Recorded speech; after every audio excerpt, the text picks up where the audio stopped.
hard and trial. Hello, everybody. Good morning. I just want to say a few words about the economy, and then I will take some of your questions. Today we're fighting back from the deepest economic crisis since the Great Depression. After losing jobs for 25 months in a row, our businesses have now created jobs for 27 months in a row, 4.3 million new jobs in all. The fact is, job growth in this recovery has been stronger than in the one following the last recession a decade ago. But the hole we have to fill is much deeper, and the global aftershocks are much greater. And that's why we've got to keep on pressing with actions that further strengthen the economy. Right now, one concern is Europe, which faces a threat of renewed recession as countries deal with a financial crisis. Obviously, this matters to us because Europe is our largest economic trading partner. If there's less demand for our products in places like Paris or Madrid, it could mean less businesses or less business for manufacturers in places like Pittsburgh or Milwaukee. The good news is there is a path out of this challenge. These decisions are fundamentally in the hands of Europe's leaders, and fortunately they understand the seriousness of the situation and the urgent need to act. I've been in frequent contact with them over the past several weeks, and we know that there are specific steps they can take right now to prevent the situation there from getting worse. In the short term, they've got to stabilize their financial system, and part of that is taking clear action as soon as possible to inject capital into weak banks. Just as important, leaders can lay out a framework and a vision for a stronger Eurozone, including deeper collaboration on budgets and banking policy. Getting there is going to take some time, but showing the political commitment to share the benefits and responsibilities of an integrated Europe will be a strong step.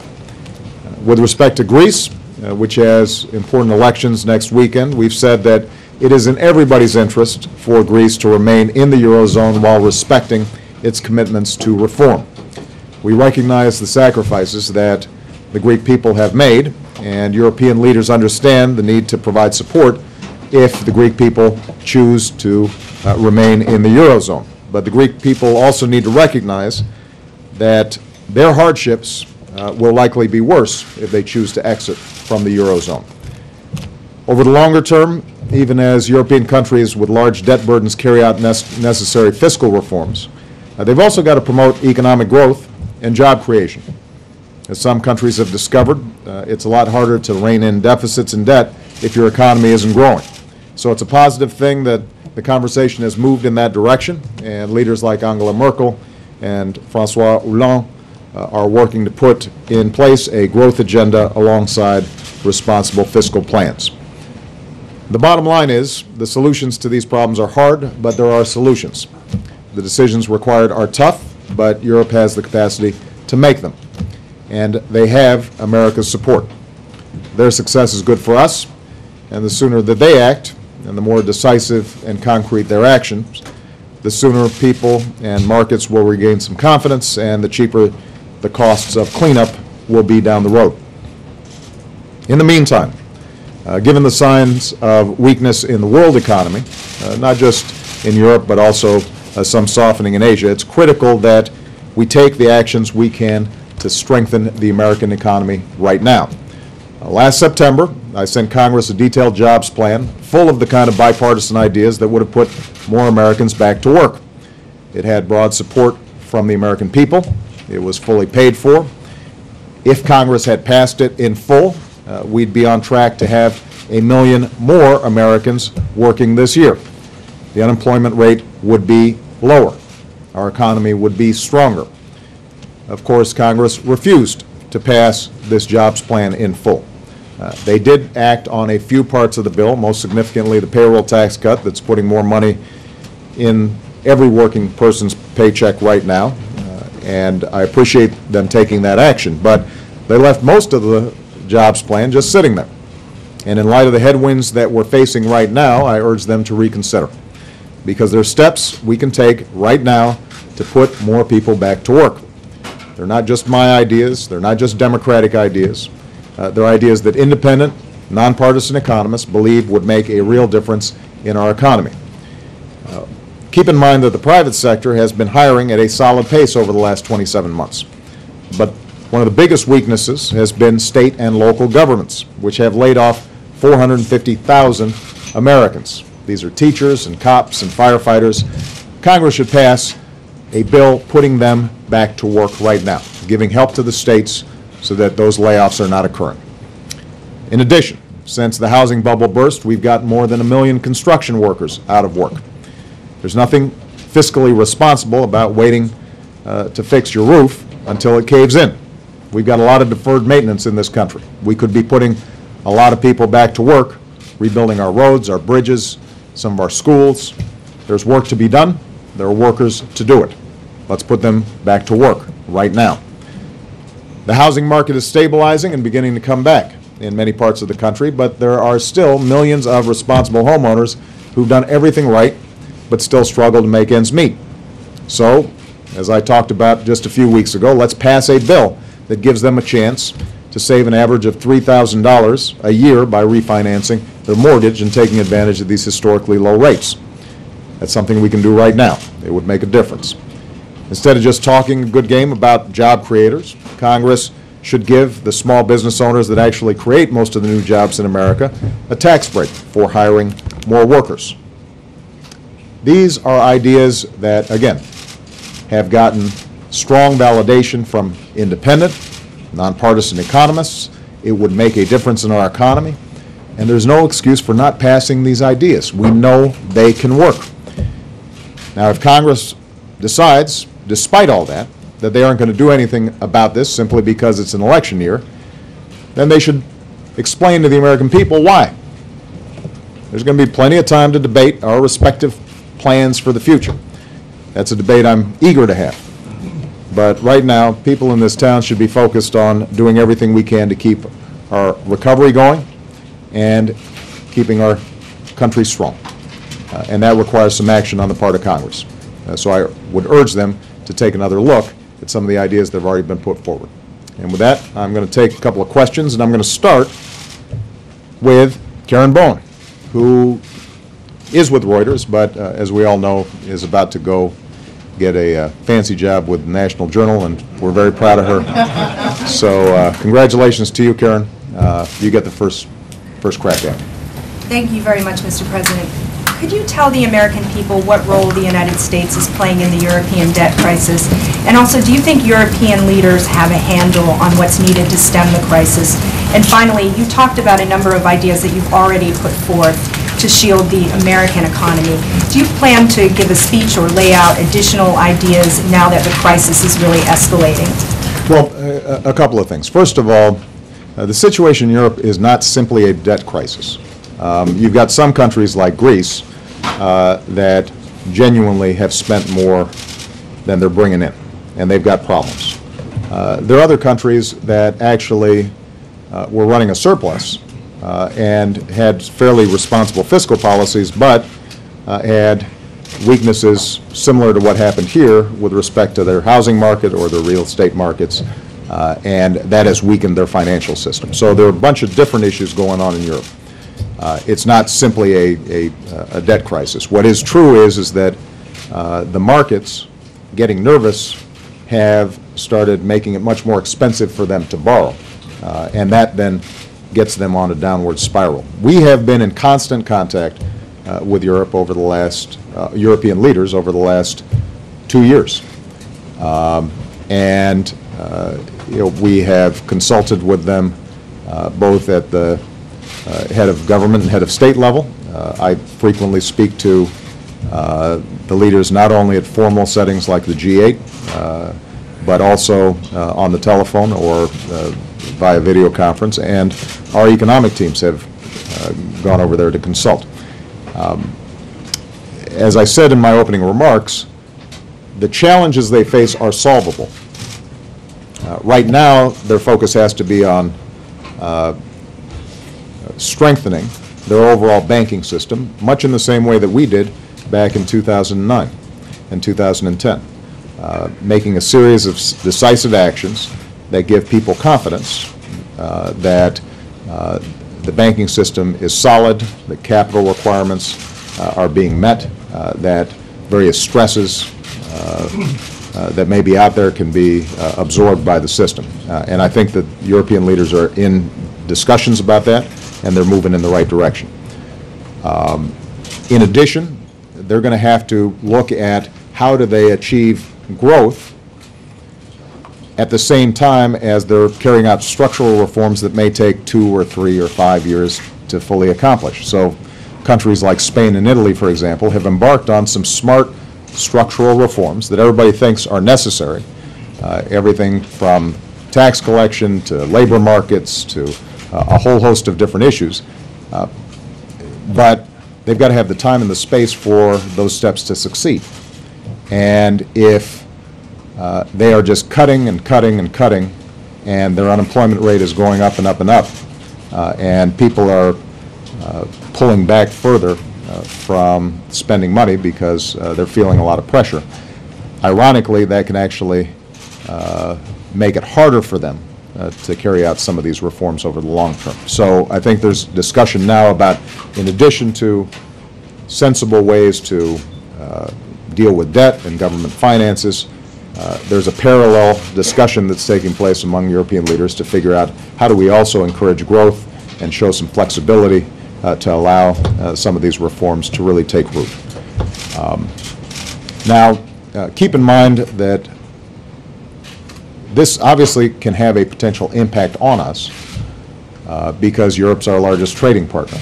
The good news is that a lot of the work we did back in 2009 and 2010 have put our financial system on a much more solid footing.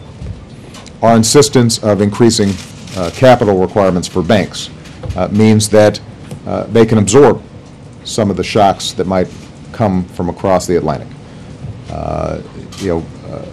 Folks in the financial sector have been monitoring this carefully and I think are prepared for a range of contingencies. But even if we weren't directly hit in the sense that our financial system still stayed solid, if Europe goes into a recession, that means we're selling fewer goods, fewer services, and that is going to have some impact on the pace of our recovery. So we want to do everything we can to make sure that we are supportive of what European leaders are talking about. Ultimately, it is a decision that they've got to make in terms of how they move forward towards more integration, how they move forward in terms of accommodating the needs for both reform and growth. And the most important thing I think we can do is make sure that we continue to have a strong, robust recovery. So the steps that I've outlined are the ones that are needed. We've got a couple of sectors in our economy that are still weak. Overall, the private sector has been doing a good job creating jobs. We've seen record profits in the corporate sector. The big challenge we have in our economy right now is state and local government hiring has been going in the wrong direction. You've seen teacher layoffs, police officers, cops, firefighters being laid off. And the other sector that's still weak has been the construction industry. Those two areas we've directly addressed with our jobs plan. The problem is that it requires Congress to take action, and we're going to keep pushing them to see if they can move in that direction. Okay. Jackie Combs.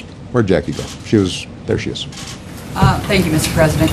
I'd like to ask you a couple about what a couple other people have said about Europe.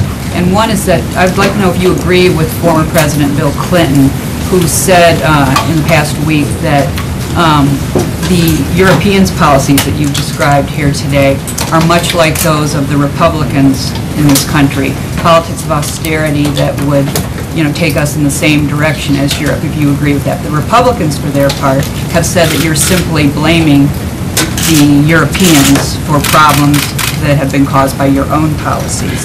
So I'd like you to respond to both of those, and also tell us precisely how much time you personally spend on the European situation. Any other aspects to the question? I do have more questions.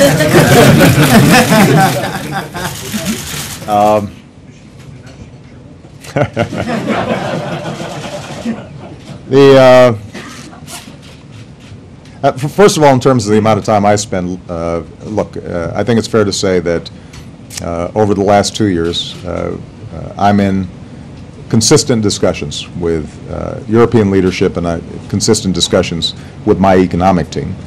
This is one of the things that's changed in the world economy over the last 2 or 3 decades, is that this is a global economy now. And what happens anywhere in the world can have an impact here in the United States. Certainly that's true after the kind of trauma that we saw in 2008 and 2009. And, you know, if you think about the situation in Europe, they're going through a lot of the things that we went through back in 2009, 2010, where we took some very decisive action. The challenge they have is they've got 17 governments that have to coordinate. 27 if you count the entire European Union, not just the Eurozone. So imagine dealing with 17 Congresses instead of just one. That makes things more challenging. But you know, what we've tried to do is to be constructive, to not frame this as us scolding them or telling them what to do, but to give them advice in part based on our experiences here in having stabilized a financial situation effectively. And you know, ultimately, though, they're going to have to make a lot of these decisions, and so what we can do is to prod, advise, suggest, but ultimately they're going to have to make these decisions. Now, in terms of characterizing the situation over there, what is absolutely true, this is true in Europe and it's true here in the United States, is that we've got short-term problems and long-term problems. And the short-term problems are, how do we put people back to work? How do we make the economy grow as rapidly as possible? How do we ensure that the recovery gains momentum? Because if we do those things, not only is it good for the people who find work, not only is it good for families who are able to pay the bills, but one of the most important things we can do to reduce deficits and debt. It's a lot easier to deal with deficits and debt if you're growing, because you're bringing in more revenue and you're not spending as much because people don't need unemployment insurance as much. They don't need you know, other programs that are providing support to people in need, because things are going pretty good. That's true here in the United States, and that's true in Europe. So the problem, I think President Clinton identified, is that if, when an economy is still weak and a recovery is still fragile, that you resort to a strategy of let's cut more, so that you're seeing government layoffs, reductions in government spending, severe cutbacks in major investments that help the economy grow over the long term. If you're doing all those things at the same time as consumers are pulling back because they're still trying to pay off credit card debt, and there's generally weak demand in the economy as a whole, then you can get on a downward spiral where everybody's pulling back at the same time.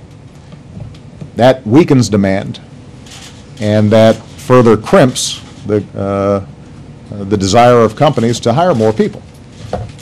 And that's the pattern that Europe is in danger of getting into. You know, some countries in Europe right now have an unemployment rate of 15, 20%.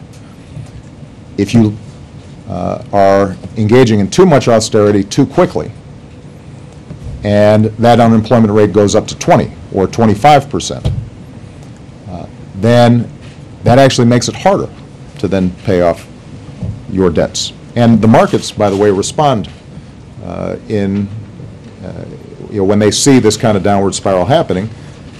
They start making a calculation, well, if you're not growing at all, if you're contracting, you may end up having more trouble paying us off, so we're going to charge you even more. Your interest rates will go up, and it makes it that much tougher. So, I think that what we want both for ourselves, but what we've advised in Europe as well, is a strategy that says, let's do everything we can to grow now, even as we lock in a long-term plan to stabilize our debt and our deficits and start bringing them down in a steady, sensible way. And by the way, that's what we proposed last year. That's what's proposed in my budget. What I've said is, let's make long-term spending cuts. Let's initiate long-term reforms. Let's reduce our health care spending. Let's make sure that we've got a pathway, a glide path to fiscal responsibility. But at the same time, let's not underinvest in the things that we need to do right now to grow. And that recipe of short-term investments in growth and jobs with a long-term path of fiscal responsibility is the right approach to take for, I think, not only the United States, but also for Europe. Okay. What about the Republicans saying that you're blaming the Europeans for the failures of your own policies? The truth of the matter is that, as I said, we've created 4.3 million jobs over the last 27 months, over 800,000 just this year alone. The private sector is doing fine. Where we're seeing weaknesses in our economy have to do with state and local government, oftentimes cuts initiated by governors or mayors who are not getting the kind of help that they have in the past from the federal government, and who don't have the same kind of flexibility as the federal government in dealing with fewer revenues coming in. And so, if Republicans want to be helpful, if they really want to move forward and put people back to work, what they should be thinking about is, how do we help state and local governments, and how do we help the construction industry? Because the recipes that they're promoting are basically the kinds of policies that would add weakness to the economy, would result in further layoffs, would not provide relief in the housing market, and would result, I think most economists estimate, in lower growth and fewer jobs, not more. All right. David Jackson. Thank you, sir.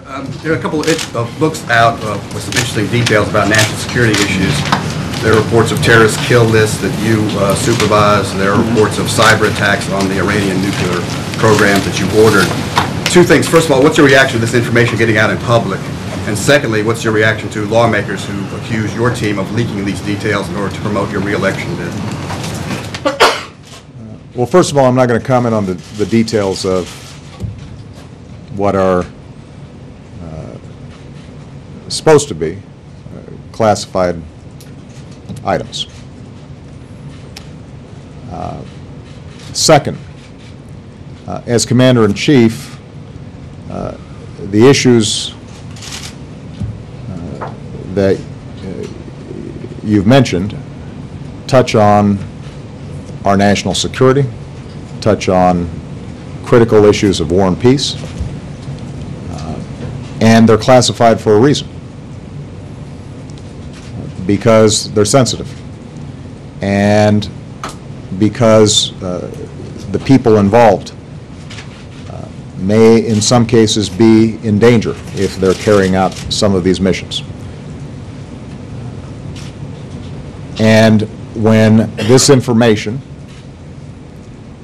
or reports, whether true or false, surface on the front page of newspapers, that makes the job of folks on the front lines tougher, and it makes my job tougher. Which is why, since I've been in office, my attitude has been zero tolerance for these kinds of leaks and speculation. Now, we have mechanisms in place where if we can root out folks who have leaked, they will suffer consequences. In some cases, it's criminal. These are criminal acts when they release information like this. And we will conduct thorough investigations as we have in the past. The notion that my White House would purposely release classified national security information is offensive. It's wrong, and people, I think, need to have a better sense of how I approach this office and how the people around me here approach this office. We're dealing with issues that can touch on the safety and security of the American people, our families, or our military personnel, or our allies. And so we don't play with that. It is a source of consistent frustration, not just for my administration, but for previous administrations when this stuff happens. And we will continue to let everybody know in government or after they leave government that they have certain obligations that they should carry out. But as I think has been indicated from these articles, whether or not the information they've received is true, the writers of these articles have all stated unequivocally that they didn't come from this White House, and that's not how we operate. Are there leak investigations going on now? Is that what you're saying, of these stories? What I'm saying is that we consistently, whenever there is classified information that is put out into the public, we try to find out where that came from. All right? Okay? Thank you very much, everybody. Thank you. We asked about Wisconsin? How is the pie? He gave a thumbs up. He gave a thumbs up and a smile.